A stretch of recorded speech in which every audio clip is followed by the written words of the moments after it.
Okay. I was waiting for Jay to get on. Okay. No, there's a question which is asked. We find that Avram is mispali prays for the members of the Sodom community. When he hears they're going to be destroyed, he prays for them. Why wasn't Noach? Why didn't he pray for the members of his generation? He's told to build the Teva. 120 years come. Hashem says, I give him 120 years to turn around. After 120 years and 7 days, Hashem says, it's time to go in. I will destroy the world. We don't hear a word of tefillah from Noach. If Noach was a tzaddik, and for 120 years, this was his mission, how does he not pray the last moment? Hashem says it's over, he should immediately. Maybe not speak as strongly as Avram Avinu, but he should have prayed. The Gemara tells us in Brachos, which we studied, that when Hashem had said to Moshe, at the time of the Chet Egel, I will destroy them. What does Moshe do immediately? He begins supplicating Hashem. You know, what is Egypt going to say? Remember the Schosovos, Avram, Yitzchak, and Yaakov. If Moshe prayed and Avram prayed, why did Noach pray? That's the question. But the Gemara asks, how did Moshe pray? How did he supplicate Hashem? If Hashem says he will destroy them, it's over. Where do you have the audacity, if Hashem says I will destroy them, now to meddle in Hashem's affairs? So Gemara answers that Hashem says to Moshe, allow me to destroy them. Those are the words Hashem says, Hanichali, allow me. When Moshe heard the word, allow me, immediately understood, he says, totally be. It's all dependent on myself. If I intervene now and I supplicate, I'm able to activate the Midas HaRachmim. And if not, they're going to be destroyed.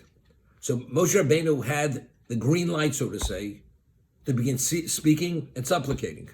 That's why he prayed.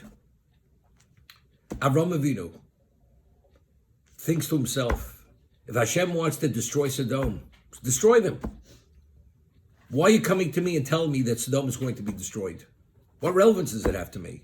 Evidently, that you're informing me that they're going to be destroyed, it has relevance to me.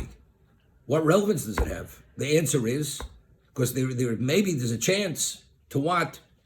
Of Rachmim. And he prayed. By Moshe Rabbeinu, it was clear. It was to activate the Midas HaRachmim. By Avram Avinu, after going through the whole dialogue, back and forth, and the Tefillah, Hashem said, no tzaddikim. So why did he tell them? Why did he tell them? But initially, what was the so-called opener? The opener was, you inform me, why are you telling me? That you're telling me, evidently must be that I have a say in the matter. That's the way Avram processed it.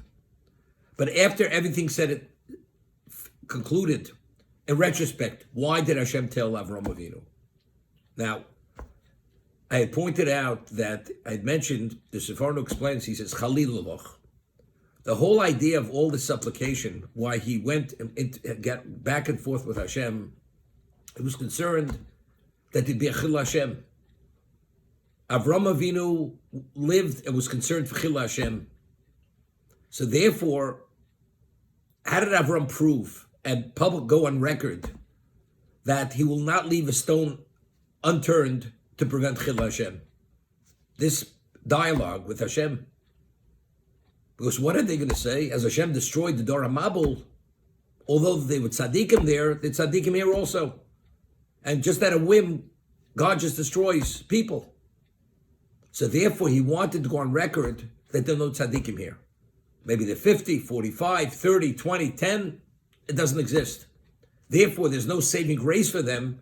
So therefore, what does this dialogue represent? It represents Hashem's Rachmim, that even within the context of Rachmim, they have no worthiness, therefore they were destroyed. But initially, the opener was, why are you telling me? By Noach, Hashem says, I give him 120 years to turn around. And that's the whole idea of building the table, the ark. That's the focal point. After being involved for 120 years, engaging with them, dialogue, discussing, definitely during that 120 years, he prayed that they should do tshuva, that his involvement with them should be effective. Didn't work. After 120 years, he sees it didn't work. Hashem says it's time to go in. There's no basis to pray. Hashem says I'm closing the lid on them. It's over. During that 120-year period, that was the grace period. After 120 years, it's over. Therefore, of course, there was no basis to pray any longer, because Hashem already said the first 120 years was the anichali. It's up to you. I give you 120 years. Now 120 years and 7 days pass. It's time to go in. It's over. Therefore, Noah at that point didn't pray any longer. That's how we'll differentiate, and therefore, really, according to this, there is no basis for the question. And Rabbi Bachya says explicitly over there, of course Noah prayed. During that 120 years he prayed. But after 120 praying and taking every initiative, and Hashem says it's over, it's over. There's nothing to talk about any longer. The other thing I was thinking, the Gemara tells us in Brochus, which we studied, that how do we know that a person has to be, when you say the Shemona Esrei, there should be no interruption in yourself, and when you say, nobody should be in front of you, and you should pray even by a wall, because the Gemara tells over a story that Chizkiyahu Melech Yehuda was a tzaddik. He was on his deathbed, and Yeshaya Novi comes and tells him, gives him musar. He says to him, "You're not leaving the sickbed. You will die." So he says, "Why? What did I?" He was a tzaddik. He says, "Because you didn't procreate." So he says, "How could I procreate? I saw through my divine eye I'm going to have a son who's going to be a Rasha. This was Menashe, was a son." He says, "B'kavshid b'rachman olam aloch." You don't get involved with God's hidden secrets. It's God's business what kind of son you're going to have. You have to do yours. Whatever he's going to be, he's going to be. But you will not, and therefore you will not leave your sickbed. You will die. So he says, his name was Yishai ben Amotz. Amotz was his father. He says to him, "Ben Amotz, get out." Why? Kachnu kumlanim beis abo. I have a tradition from the beis ab, from David HaMelech. Afilu cherev chad munach zat savaro. Even if you have a sharp sword on your throat, al yisyaish min arachim. You should not despair from mercy. Therefore, even though you tell me I'm supposed to die, there's always a place for me to sarachmim. And it says immediately he turned towards the wall and he started to be mispaler. So there we learn that when you pray, it should be by the wall. But that was the incident. So we have a concept. If you have, even if the sharp sword is on your throat, don't despair. You never know the last moment it may be rachmim. As we explained it yesterday, Klal Yisrael were destined to go to Golus Mitzrayim, because he should have converted. He should have taken the members of the Sodom community under his wing, and he did not. So Avram Avinu hears he will destroy them.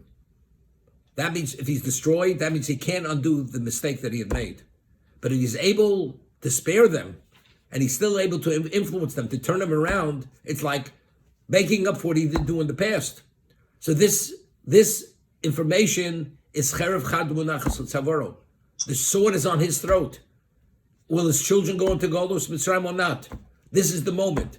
Therefore, since it was something which personally related to him, therefore, like Chizkiyahu said to Yeshaya Novi, Al Yishai Shmin Arachmim, this is Al Yishai, I do not despair for mercy, because this relates personally to me. Noach wasn't personally to him. It's the generation.